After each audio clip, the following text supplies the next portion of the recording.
Ketemu lagi dengan gua Bang Pileng. Jangan lupa subscribe channel Bang Pileng supaya gua lebih semangat lagi untuk buat video-video selanjutnya, dan terima kasih yang sudah menonton video ini.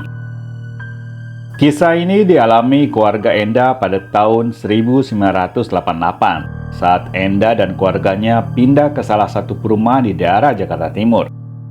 Perumahan yang masih sepi dan jarang dihuni pemilik rumah membuat Enda dan orang tuanya tertarik untuk tinggal di perumahan itu. Orang tua Enda yang kurang suka bersosialisasi lebih merasa nyaman kalau tinggal di perumahan yang sepi. Perumahan yang cukup luas tapi jarang penghuninya terlihat sepi baik siang ataupun malam.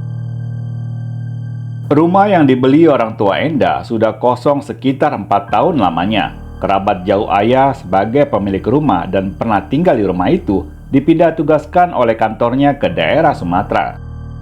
Karena butuh uang dan tidak pernah diurus, kerabat ayah menjualnya dengan harga yang murah. Rumah Enda yang terletak di ujung jalan diapit dengan 2 rumah kosong di kiri dan kanannya dan berhadapan dengan rumah kosong pula di depannya, membuat orang tua Enda membeli rumah itu tanpa melihat lingkungan di sekitarnya. Selain dijual dengan harga murah, orang tua Enda juga merasa nyaman kalau tidak ada tetangga di sekitar rumahnya. Walaupun mereka harus mengeluarkan uang ekstra untuk sedikit merenovasi rumah yang sudah mulai rusak dan bocor.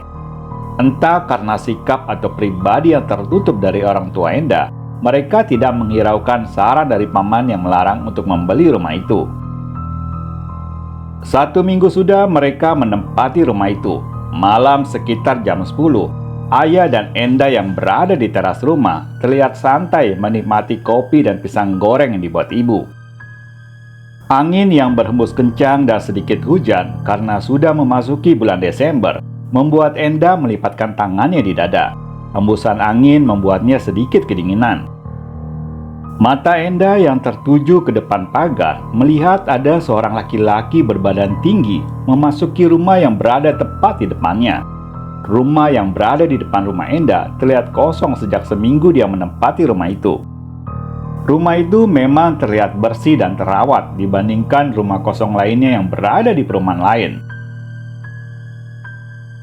Ayah, itu rumah yang di depan ada penghuninya nggak? Kayaknya nggak ada. Itu siapa ayah yang masuk ke dalam rumah? Ayah yang sedang membaca koran langsung melihat ke depan. Matanya tertuju ke rumah kosong yang ada di depannya. Mana, nggak ada siapa-siapa. Tadi aku lihat, orangnya tinggi banget, jawab Enda sambil berdiri memastikan apa yang dia lihat barusan. Tidak ada siapa-siapa di rumah itu. Karena penasaran, Enda melangkahkan kakinya ke depan pintu pagar. Enda, kamu ngapain? Nggak baik tahu, mau tahu urusan orang lain. Enda menoleh wajahnya mendengar suara ayah. Dia kembali duduk di kursi. Orangnya tinggi banget ayah. Tapi kok nggak ada siapa-siapa ya? Masa iya secepat itu dia masuk ke dalam? Ayah melipat koran yang dibacanya. Matanya kembali tertuju ke rumah yang ada di depan. Karena tak melihat ada siapa-siapa di rumah kosong itu, ayah mengajak Enda untuk masuk ke dalam karena hujan semakin besar. Kebesokan malamnya, sekitar jam 7, Enda yang baru pulang kuliah menghentikan langkahnya karena kunci pagarnya terjatuh di jalan saat ia mengambil dari saku celana. Saat Enda membungkukkan badannya untuk mengambil kunci, dia melihat kaki hitam tepat berdiri di sebelahnya. Mata Enda yang tadi tertuju ke anak kunci yang berada di jalan, melirik ke arah kaki hitam itu. Perlahan-lahan dia berdiri tegak sambil menoleh ke arah samping. Kaki yang dilihat tadi sudah tidak ada. Matanya langsung menoleh ke arah rumah kosong yang ada di depannya. Lampu teras dengan cahaya kecil dan remang-remang yang ada di rumah itu selalu menyala sejak Enda tinggal di perumahan itu. Tepat di depan pagar, dia melihat seorang laki-laki tinggi besar berdiri menatapnya. Laki-laki itu berkulit gelap dengan rambut sepundak tersenyum menatap Enda. Enda menganggukkan kepalanya, mengucapkan selamat malam.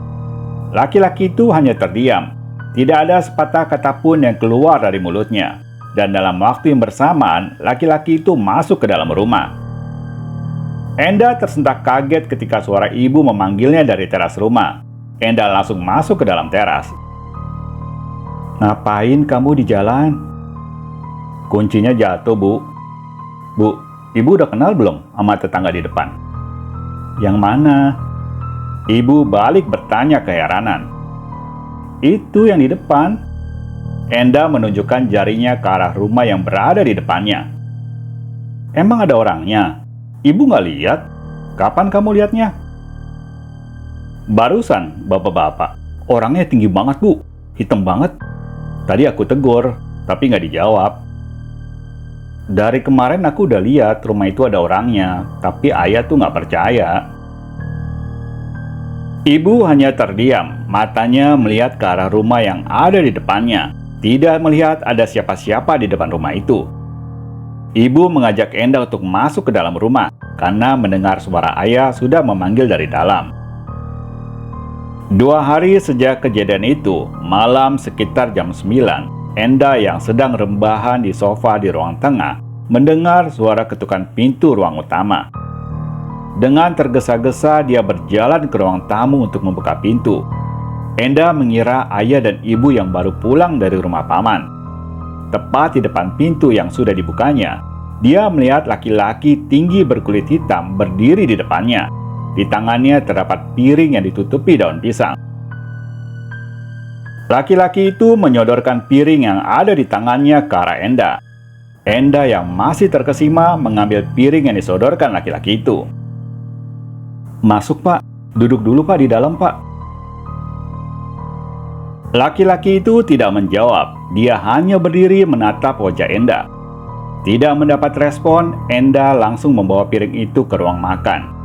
Sepiring mie goreng yang dibawa laki-laki itu dituangnya ke piring yang Enda ambil dari dalam lemari. Enda bergegas menuju ke ruang tamu untuk mengembalikan piring. Sampai di ruang tamu, dia tidak melihat laki-laki itu lagi. Mata Enda melihat ke arah jalan, tapi laki-laki itu juga tidak ada. Karena sudah malam dan sendirian di rumah, Enda berniat mengembalikan piringnya besok pagi saja. Aroma sedap yang tercium dari mie goreng yang ada di atas meja membuat perut Enda terasa lapar.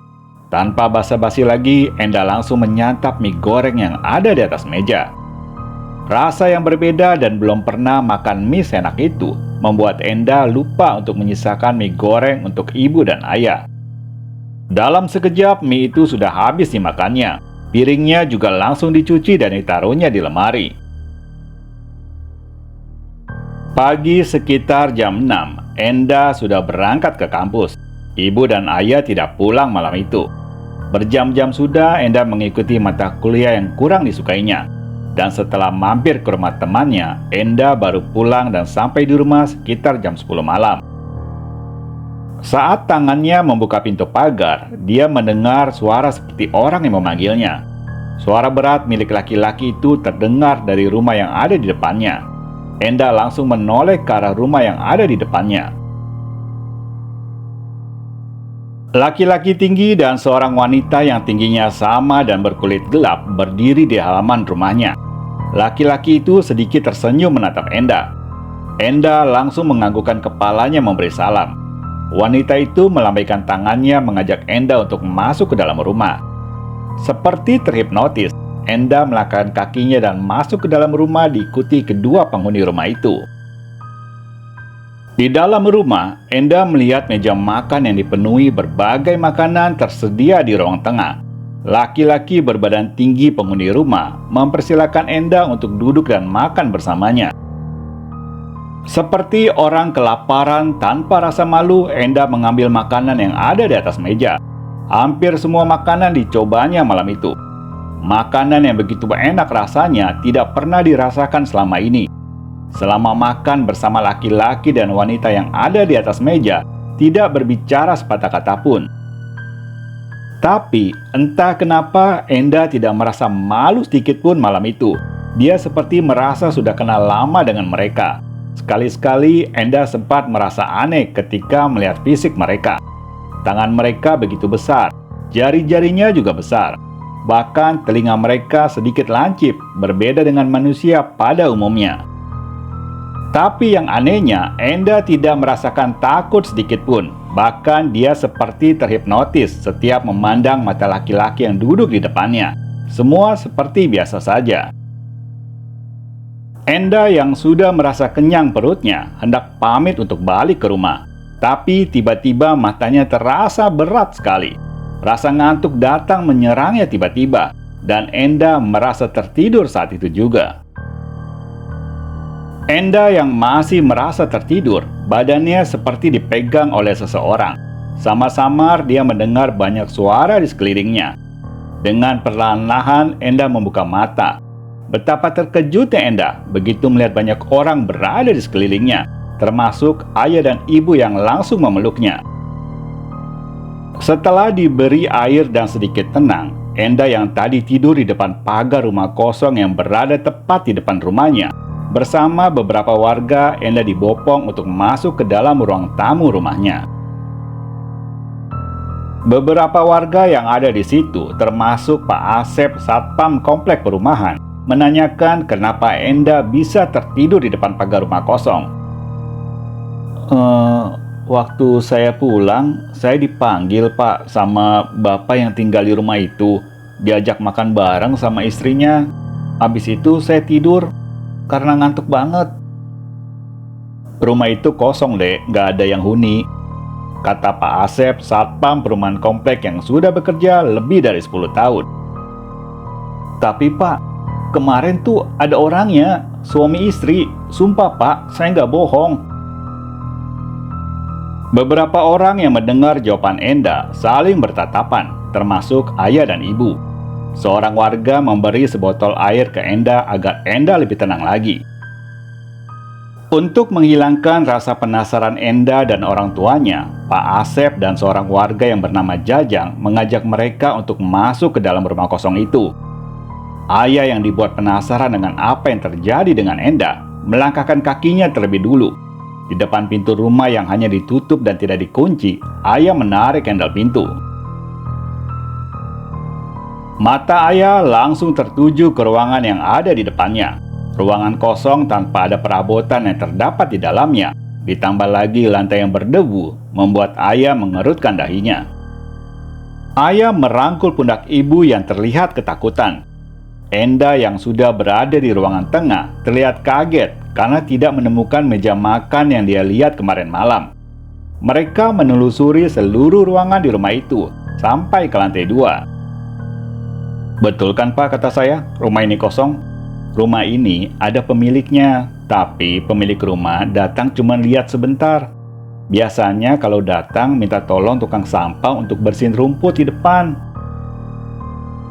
Betul Pak, memang rumah ini angker. Kata pemiliknya, rumah ini dihuni sepasang jin. Makanya pemilik rumah nggak mau tinggal di sini. Sahut Pak Jajang membenarkan perkataan Pak Ali. Dulu pernah mau dijual, tapi nggak laku-laku, makanya dibiarin aja sama pemiliknya. Enda yang masih tidak percaya dengan apa yang dilihatnya, seperti orang terkesima. Matanya tak berhenti melihat ke sekeliling ruangan di rumah itu. Ayah yang khawatir keadaan anaknya meminta Pak Ali mengantarkan Enda untuk menemui orang yang bisa membuang energi negatif di badannya.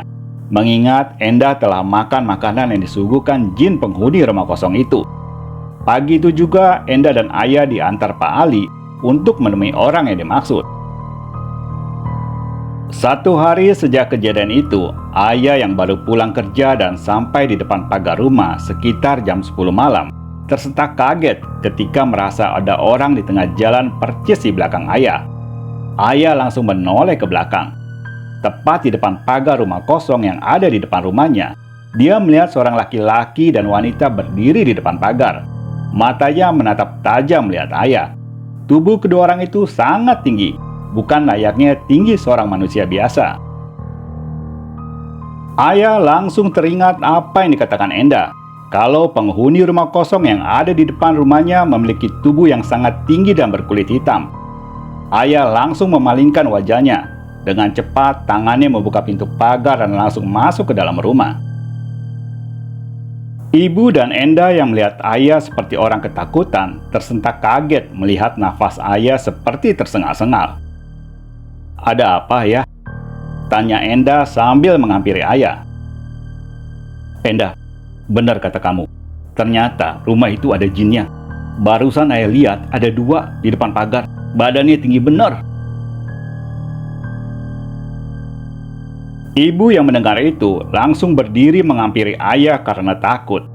Enda yang masih penasaran mencoba untuk melihat ke depan rumah. Ayah langsung menarik tangan Enda untuk tetap berada di dalam rumah. "Jangan diganggu.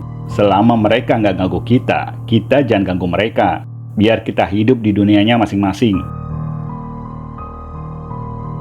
Perkataan Ayah itulah yang selalu diingat Enda. Bahkan sampai Enda menikah dan meninggalkan rumah Ayah dan Ibu, Enda masih sering melihat penampakan jin penghuni rumah kosong itu kalau sedang berkunjung ke rumah orang tuanya.